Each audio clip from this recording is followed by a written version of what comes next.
If you guys don't know, the ankle pick takedown was one of my most successful takedowns in college. It's also been pretty successful for me in jiu-jitsu. I've hit it in basically every jiu-jitsu match I've had, except for maybe a handful where guys wrestle me. The ankle pick is pretty simple. We're gonna talk about 4 ways to actually get into the ankle pick.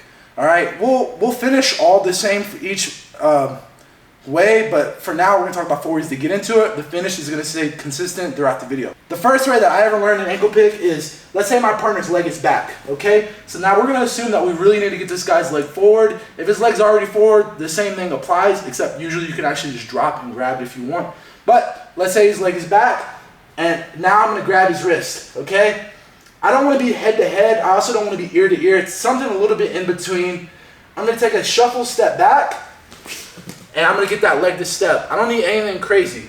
From there, I'm dropping my knee and pulling my partner's head down, breaking his posture. This theme is gonna be the same throughout all these ankle picks. Hand's gonna go behind the ankle, I'm throwing his head directly over his knee, and then we're coming up on top. Again, we're talking more for jiu-jitsu, so this is usually where the guy's gonna end up. If it's wrestling, the guy's usually gonna go to turtle, but again, jiu-jitsu, not wrestling. Our second option, the guy has a collar tie. I'm gonna cup his elbow and I'm gonna really pull down.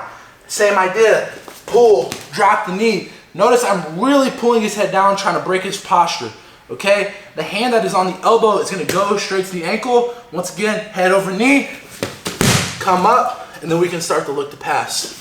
Our third option is a pretty common option. It's one that I probably do the most. This guy is grabbing my elbows. I have inside position. I'm gonna take his ear to his bicep. I'm gonna pull that leg forward. I'm gonna drop my knee. We've broken the posture once again. Hand comes behind the ankle, we throw his head over.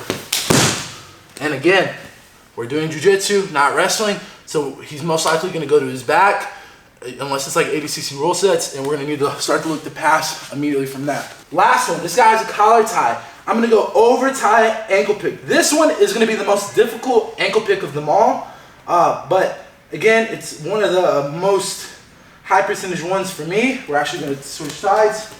This is gonna be a cross ankle pick, okay? So I'm pulling here.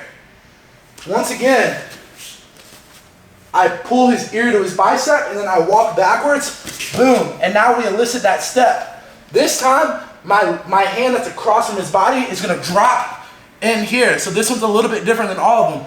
I'm gonna pull his foot to my chest and pull my elbow down.